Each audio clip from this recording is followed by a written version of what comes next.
जय झूलेलाल दोस्तों, अॼु मां तव्हांखे ॿुधाईंदसि इडली सांभर, उन सां गॾु चटनी भी बिल्कुलु होटल वांगुरु ठहंदो। इहो सभिनी जे घर में इडली सांभर ठहंदो आहे, पर सभिनी खे इहा शिकायत हूंदी आहे त असांजो सांभर जेको आहे होटल वांगुरु नथो ठहे पियो। त अॼु मां तव्हांखे ॿुधाईंदसि कीअं असां सॉफ्ट स्पंजी इडली ठाहियूं और उन सां गॾु होटल वारो सांभर ठाहियूं जेको खटो मिठो और टेस्टी हूंदो आहे। और उन सां गॾु असां ठाहींदासीं नारेल जी चटनी। यूट्यूब ते पहिरियों दफ़ो इडली सांभर जी रेसिपी सिंधीअ में। पसंदि अचेव त ज़रूरु लाइक कजो और पंहिंजे माइटनि सां शेयर कजो। जय झूलेलाल दोस्तों, मां मुस्कान आहूजा और तव्हांजो स्वागत आहे मुंहिंजे चैनल हुनर मुस्कान का सिंधी ते। इहो उहो चैनल आहे जंहिं ते तव्हांखे सिंधियत सां रिलेटेड सभु वीडियोस मिलंदा, चाहे उहो सिंधी खाधो हुजे, रीतू रस्मूं हुजनि, असांजो कल्चर हुजे, ट्रेडिशन हुजे, सिंधी कथाऊं हुजनि, हिकु हिकु वीडियो मां पंहिंजे चैनल ते अपलोड कंदी आहियां। त ज़रूरु ॾिसजो, पंहिंजे माइटनि और दोस्तनि सां इहो ज़रूरु शेयर कजो त हुनर मुस्कान का चैनल ते इहे सभु वीडियोस अवेलेबल आहिनि। अचो त वीडियो शुरू था कयूं पिया। त इडली जो अटो असां घर में ई ठाहींदासीं। उन जे लाइ असांखे खणणा आहिनि बॉइल्ड राइस, जंहिंखे इडली राइस बि चइबो आहे। 3 कोप खणणा आहिनि। इन जो रेशो फिक्स हूंदो आहे 3:1, यानी 3 हिस्सा चांवर खणणा आहिनि और 1 हिस्सो दाल खणणी आहे। त अॻियां मां तव्हांखे ॿुधाईंदसि कहिड़ी दाल खणणी आहे। 3 कोप बॉइल्ड राइस खणणा आहिनि। इडलीअ जा चांवर जेके आहिनि उन्हनि खे चङी तरह धोई करे असां पुसाए रखंदासीं। त मां इनखे चङी तरह साफ़ करे वरितो आहे और पाणी भरे इनखे रखियो आहे। हाणे ॿियो बासण हिकिड़ो खणंदासीं, उन में विझंदासीं असां माए जी दाल, जंहिंखे असां उड़द दाल चवंदा आहियूं। 1 कोप खणणो आहे। जी मां ॿुधायो 3:1 जो हूंदो आहे इहो। त 3 हिस्सा असांखे चांवर खणणो आहे और 1 हिस्सो जेको आहे दाल खणणी आहे। त 1 कोप असां दाल खणंदासीं, इनखे चङी तरह साफ़ करे वठंदासीं। उन में विझणो आहे 1 चमचो हुरबो, यानी मेथी दाना। सभु साफ़ करे पाणी विझी इनखे असांखे 8 कलाक पुसाए रखणो आहे, या सॼी राति। ॾिसो, हीअ 8 कलाक मां पुसायो आहे। हाणे इनखे पीसणो आहे। त पीसण खां पहिरियों बि असां इनखे धोई वठंदासीं, उन खां पोइ पीसणो आहे। त चांवर जेके आहिनि उन्हनि खे पीसण में टाइम लॻंदो आहे, त पहिरियों चांवरनि खे पीसींदासीं असां। चांवर ऐं दाल ॿिन्ही खे अलॻि अलॻि पीसणो आहे। पुसाइणो बि अलॻि अलॻि आहे और पीसणो बि अलॻि अलॻि आहे। चांवर विझी करे उन में थोरो सो पाणी विझणो आहे और इनखे असांखे पीसणो आहे बिल्कुलु सन्हो। हिकु बैच खे पीसण में लॻभॻि 7-8 मिंट लॻंदा आहिनि। सो हिन तरह पीसणो आहे, सफ़ा पाणी पाणी नाहे करणो।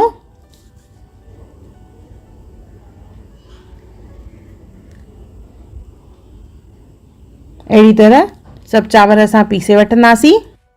चांवर पीसजी वेंदा, उन खां पोइ असां पीसींदासीं दाल। चांवरनि खे पीसण में वधीक टाइम लॻंदो आहे, पर दाल जेका आहे फटाफट पीसजी वेंदी आहे। त साॻे नमूने दाल खे चङी तरह धोई करे असां खणंदासीं मिक्सी जार में। उन में गॾु विझंदासीं पाणी। पाणी हमेशह थोरो थोरो करे विझणो आहे, जीअं पीसजण जेतिरो पाणी थिए। अगरि इहो बैटर जेको आहे असांजो शिडो ठही वेंदो त असां इनखे घाटो न करे सघंदासीं, पर हा, अगरि घाटो हूंदो त असां हिन में थोरो पाणी मिलाए सघंदा आहियूं वरी।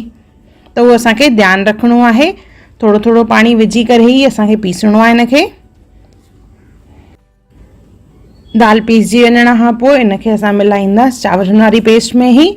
पुसाइणो अलॻि अलॻि आहे, पीसणो अलॻि अलॻि आहे, पर पीसण खां पोइ ॿिन्ही खे गॾु करे हिक ई बासण में विझंदासीं। गॾु विझंदासीं लूणु और चङी तरह मिक्स करणो आहे, जीअं दाल ऐं चांवरनि जी पेस्ट चङी तरह मिक्स थी वञे। चङी तरह मिक्स करण खां पोइ असां हिनखे फर्मेंटेशन लाइ रखंदासीं। त फर्मेंटेशन लाइ मां हिननि खे 2 बासणनि में विझी रही आहियां अलॻि अलॻि। ॾिसो, बासण जेको आहे फुल भरियल न हुअणु खपे, छाकाणि फर्मेंटेशन खां पोइ इहो बैटर वधंदो आहे और कंसिस्टेंसी हिन तरह हुअणु खपे। ॾिसो, इहो घाटो बि आहे ऐं फ्लोइंग बि आहे, इन खां शिडी न हुअणु खपे।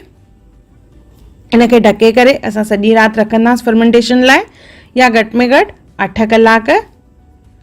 ॾिसो, 8 कलाकनि खां पोइ असांजो अटो जेको आहे केॾो सुठे सां तयारु थी वियो आहे। केॾी सुठी फर्मेंटेशन आई आहे। फर्मेंटेशन जे लाइ जेको टाइम लॻंदो आहे, अगरि थधि आहे त उन में थोरो टाइम वधीक लॻंदो आहे और गर्मियुनि में इहा फर्मेंटेशन जाम जल्दी थी वेंदी आहे। त उहो असांखे ध्यानु रखिणो आहे। इहो असांजो अटो रेडी थी वियो आहे। त हिन मां थोरो सो अटो मां अलॻि करे खणी रही आहियां हिन में। थोरो सो इनखे घुमाए करे असां इन मां ठाहींदासीं इडलियूं। ॾिसो अटो अगरि असां बराबरि फर्मेंटेशन कयल ठाहियूं था पिया त इन में असांखे बेकिंग सोडा विझण जी बिल्कुलु बि ज़रूरत न आहे। इनखे असां ग्रीस कयल ट्रे में विझंदासीं और इडली स्टैंड में इनखे असां स्टीम कंदासीं त असांजूं बढ़िया सी इडलियूं तैयार थी वेंदियूं।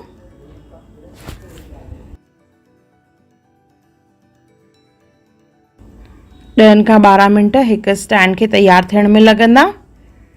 पहिरियों बाहि तेज़ रखणी आहे, उन खां पोइ घटि बाहि ते इनखे असांखे सिजाइणो आहे और हल्को थधो थियण खां पोइ ई हमेशह इडलियूं कढजनि। ॾिसो असांजूं इडलियूं केॾियूं सॉफ्ट और स्पंजी ठहियूं आहिनि। बिल्कुलु इहो घर जो अटो आहे। ॾाढी सॉफ्ट और स्पंजी इडलियूं। और ध्यानु रहे स्टैंड मां जेॾी महिल असां इडलियूं कढूं था पिया त उनखे हल्को थधो थियण खां पोइ ई कढणो आहे त असांजूं इडलियूं जेके आहिनि बराबरि निकिरंदियूं। हाणे इडली तैयार थी वियूं। हाणे इन जे लाइ ठाहींदासीं असां बिल्कुलु रेस्टोरेंट वारो सांभर। त उन जे लाइ पहिरियों हिकु बासण खणंदासीं, उन में विझंदासीं 1 कोप तुअर जी दाल। इनखे पहिरियों असांखे धोई पुसाए रखिणो आहे लॻभॻि अधु कलाक। जेसिताईं इहा पुसजे तेसिताईं असां सांभर जे मसाले जी तयारी था कयूं, छाकाणि इहो मसालो असां घर जो ई ठाहींदासीं। त हिकु तई खणंदासीं, उन में विझंदासीं तेल, अधु चमचो हिंग विझंदासीं इन में। इन खां पोइ इन में विझंदासीं 1 चमचो और यानी राई। सभिनी जी मापूं मां लिखियूं आहिनि। 1 चमचो जीरो,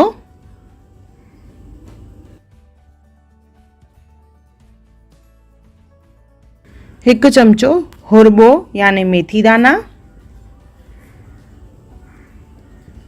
सॼा धाणा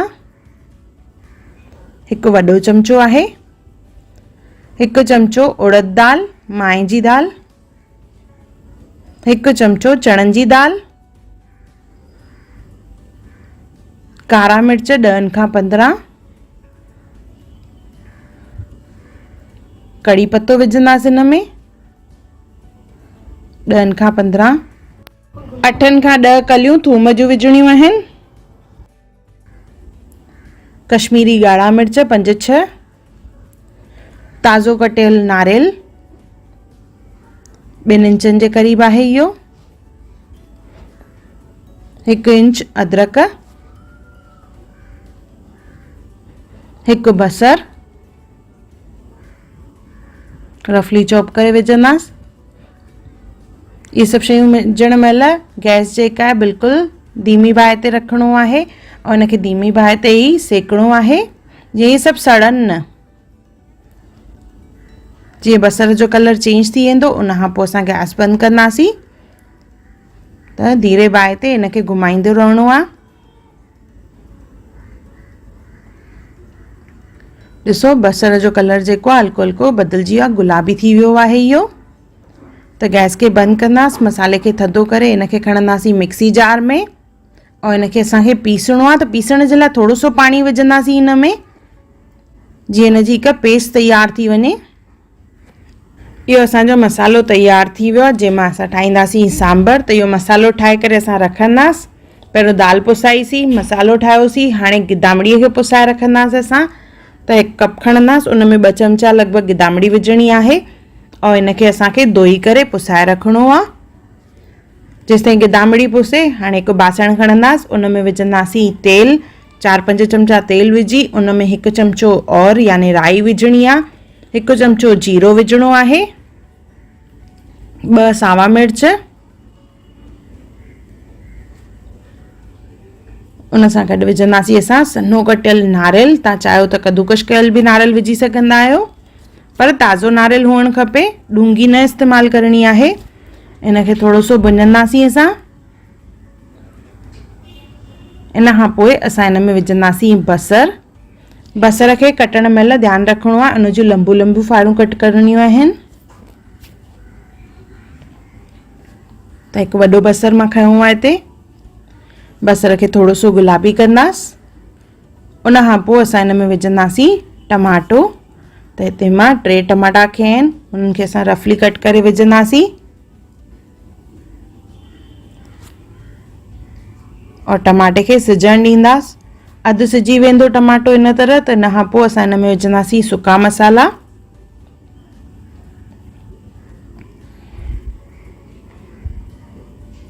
ॾिसो टमाटो अधु कचो पको सिझी वियो आहे, त इन में लूणु विझंदासीं पहिरियों,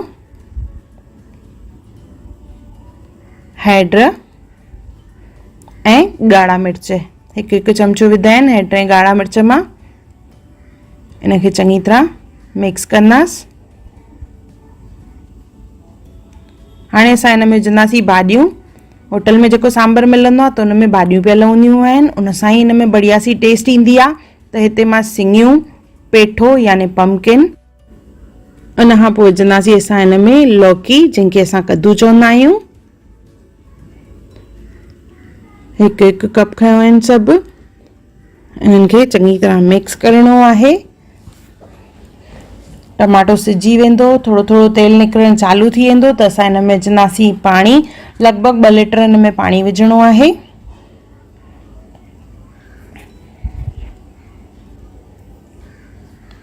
हाणे इनखे बॉइल करण लाइ रखिणो आहे। जेसि ताईं इहो बॉइल थिए तेसि ताईं असां दाल खे सीटी हणाईंदासीं। त दाल खे धोई करे कुकर में खणंदासीं और उन में पाणी विझी करे थोरी सी विझंदासीं हैड ऐं थोरो सो तेल यानी 1 चमचो तेल विझणो आहे।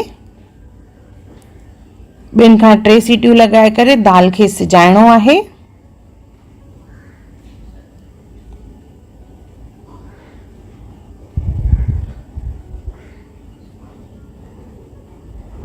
तव्हां चाहियो त इहा दाल पहिरियों बि बॉइल करे रखी सघंदा आहियो। मां हिते गॾु करे रही आहियां। 3 सीटियूं लॻाए मां दाल खे सिजायो आहे, त इनखे हाणे मंदीअड़े सां विलोड़ींदासीं। तव्हां चाहियो त ब्लेंडर जो बि इस्तेमालु करे सघंदा आहियो। हिते इन तरह दाल असांजी तयार थी वई आहे। हेॾे भाॼियूं बि असांजूं सिझणु चालू थी वियूं आहिनि। इन में हिकु बॉइल अची वियो आहे। बाहि खे सिम करे भाॼियुनि खे सिजाइणो आहे। लॻभॻि 60 खां 70% असांजूं भाॼियूं सिझी वेंदियूं। उन खां पोइ असां इन में दाल मसालो मिलाईंदासीं। त ॾिसो असांजूं भाॼियूं लॻभॻि अध खां मथे सिझी चुकियूं आहिनि। त इन में असां जेको मसालो ठाहे रखियो होसीं उहो मसालो विझंदासीं। इन में सॼो मसालो विझणो आहे।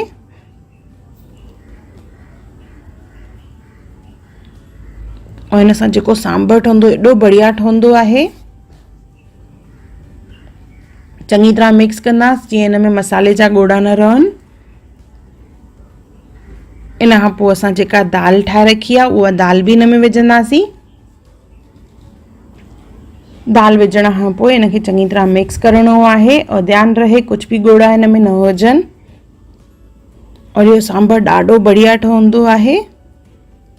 ॾिसो हीअं ॻोढ़ा हुजनि त चमचे सां या ईअं ई इनखे मैश करिणो आहे चङी तरह। हाणे इन में विझंदासीं अधु कोप ॻुड़ु। लॻभॻि 100 ग्राम जे क़रीब आहे। तव्हांखे घटि मिठो खपे त थोरी गुड़ जी क्वांटिटी घटाए सघंदा आहियो। इन खां पोइ विझंदासीं असां गिदामिड़ी जेका असां पुसाए रखी हुईसीं, उनखे चङी तरह मैश करे उनजो पाणी विझणो आहे। इनखे चङी तरह मिक्स करे बॉइल कंदासीं। हाणे इन जे मथां लॻाईंदासीं तड़को। त तड़के पैन में थोरो सो विझंदासीं तेल और कड़ी पत्तो और सॼा ॻाढ़ा मिर्च, कश्मीरी ॻाढ़ा मिर्च खया आहिनि मां हिते, थोरी सी हिंग, चङी तरह मिक्स कंदासीं और इहो गर्मा गर्म तड़को विझंदासीं असां सांभर जे मथां, जंहिंसां बढ़िया सी खुशबू ईंदी। इहो असांजो सांभर जेको आहे तयार थी वियो आहे। ॾाढो टेस्टी, ॾाढो डिलीशियस आहे।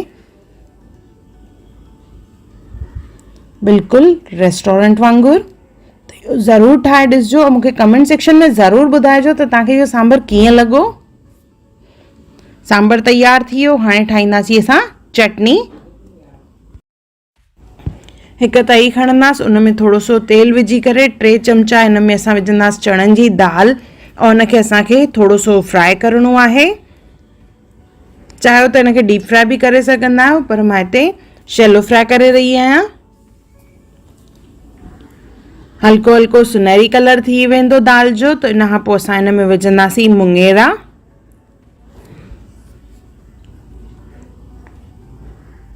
धीरे बाहि ते ही इनखे असांखे करणो आहे। 2 चमचा इन में मुङेरा विझंदासीं। इहा चटनी जेका आहे ॾाढी बढ़िया ठहंदी आहे। इन सां गॾु असां हिन में विझंदासीं थूम 8-10 कलियूं, अदरक 1 इंच, 1 बसर और नारियल विझंदासीं असां। 1 सॼो नारियल विधो आहे मां। इनखे चङी तरह भुञंदासीं। इन में विझंदासीं असां सावा मिर्च, 4-5 सावा मिर्च विझणा आहिनि। सावा मिर्च घटि वधि असां पंहिंजे हिसाब सां करे सघंदा आहियूं। लॻभॻि 5 मिंट भुञण खां पोइ इनखे थधो करे असांखे मिक्सी जार में विझणो आहे और इनखे पीसणो आहे। पीसण महिल गॾु विझणो आहे पाणी। लॻभॻि 1 कोप इन में असां पाणी विझंदासीं। पोइ अगरि ज़रूरत पई त थोरो पाणी ॿियो बि विझंदासीं और बिल्कुलु इनखे सन्हो पीसणो आहे। थोरो सो लूणु विझी करे असां इनखे बिल्कुलु सन्हो पीसे वठंदासीं। ॾिसो इन तरह असांखे सफ़ा सन्हो पीसणो आहे। या असांजी चटनी तैयार थी वई आहे, पर अञा इनखे चटपटो ठाहिण लाइ इनखे असां लॻाईंदासीं तड़को।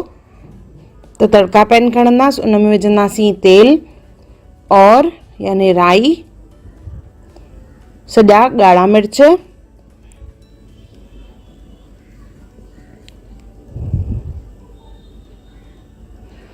कड़ी पत्तो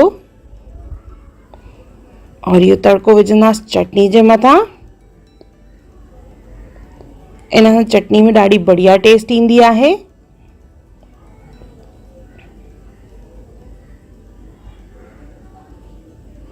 इहा असांजी चटनी तैयार थी वई आहे।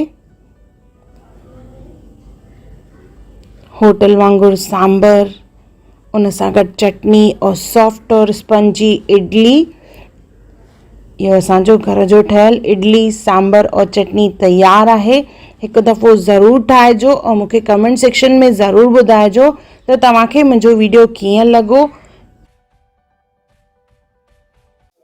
अगरि तव्हांखे मुंहिंजी वीडियो पसंदि आई हुजे त उनखे लाइक कजो, शेयर कजो और सब्सक्राइब कजो और मुंहिंजी ईंदड़ वीडियोस खे ॾिसण जे लाइ बेल आइकॉन ज़रूरु क्लिक कजो। फेसबुक और इंस्टाग्राम ते मूंखे ज़रूरु फॉलो कजो और मुंहिंजो वीडियो ॾिसण लाइ धन्यवाद। जय झूलेलाल।